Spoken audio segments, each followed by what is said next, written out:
Welcome back to the channel, everybody. I just wanted to give you guys this message of hope. And, we have an election coming up, and I think it's one of those situations where, he might pull it off. I hate to say it, but he might pull it off. I thought for a little bit that Kamala had momentum behind her, different things like that, but it looks like she's losing that momentum. And there's just enough people who are stuck in black and white thinking and who are willing to follow dear leader into a ditch. There's just enough of them to, maybe move the needle back towards him again. And it's unfortunate. Who wants a narcissist as our president for the next 4 years? Nobody. Some people probably do, but I don't want him. I don't want a narcissist as our president. And, I wanted to give you guys a message of hope, though, because even though in the short term it looks like everything's going to hell and, we're not going to have a democracy anymore, and it's possible. I'm not saying it's a 0% chance. But guys, it's extremely unlikely that things are going to get considerably worse from here, right? You studied the demographics and you studied the trends. We're going to be fine, guys. We're really going to be just fine. Long term, we're going to be just fine. And, the big boogeyman that nobody wants to talk about, the reason why we're in this mess, is ultimately wealth inequality. Wealth inequality, income inequality, opportunity inequality. That's why we're in this mess. And the people who are in the MAGA group, the MAGA folks, if you will, they are willing to follow their leader into a ditch because for 50 years, last 50, 60 years, they have seen virtually no improvement in their adjusted, for inflation wages. They have seen no improvement in their standard of living. And they know that everybody around there's a key group of people around them that is, progressing, and they're being left behind. And so they feel angry. And I think there's an understandable reason to feel that.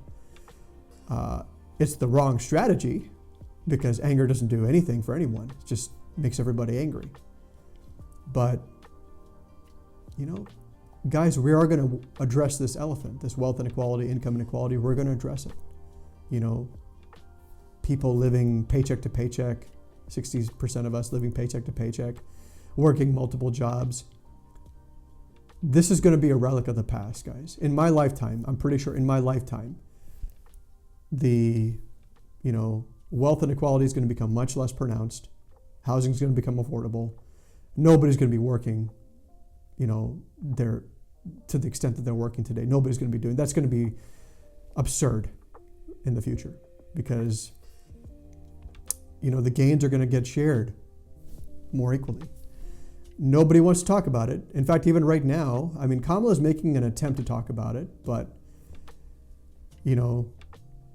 I don't think she really, because she's not really an economist or whatever. She's a lawyer and a politician, so she doesn't really get it completely. But she's trying. She's making an attempt at least. I got to give her some credit there. But the real problem is there's a very small group of people, and I've met some of these people, unfortunately, and they're at the tippy top, and they're selfish as hell, and they don't want to share. And they don't want you to look at that. They don't want you to look at it. And so what they'll say is, well, blame the immigrants. Even illegal immigrants, guys. Once again, I'm against illegal immigration. I'm for legal immigration. I'm not for illegal immigrants. They contribute a fraction of the per capita GDP.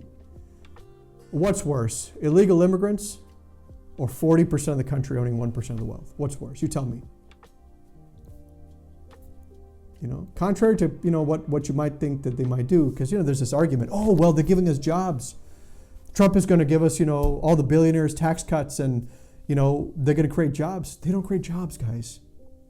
That's not what they do. They keep that money. Most of them, not everybody, obviously, but most of them. They're just selfish pricks.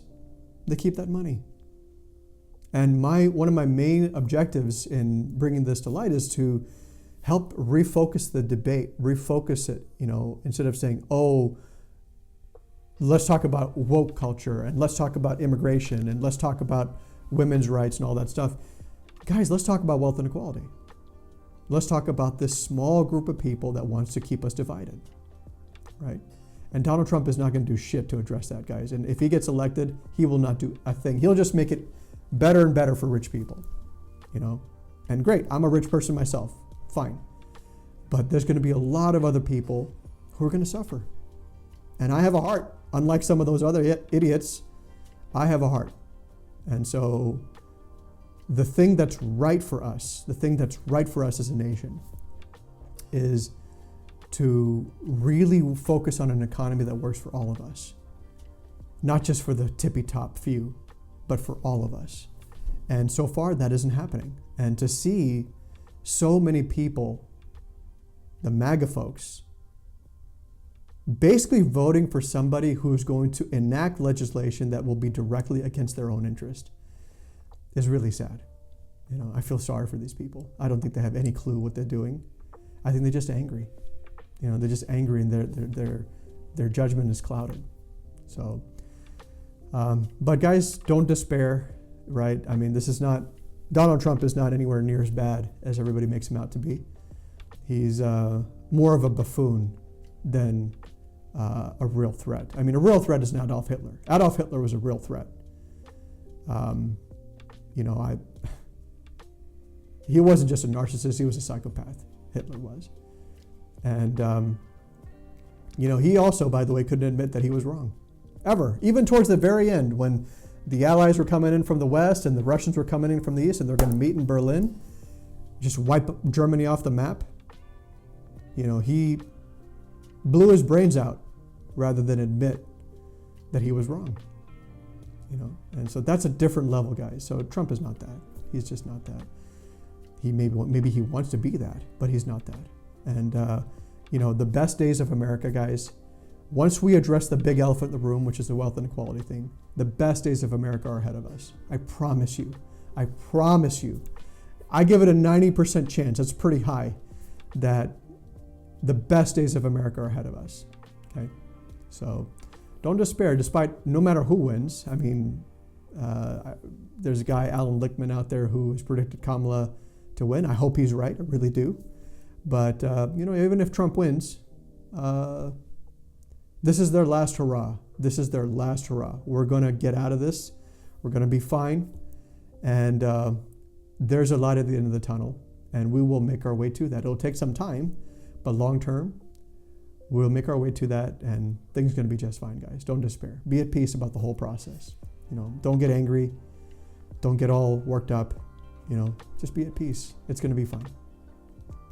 Anyway, thank you so much for watching.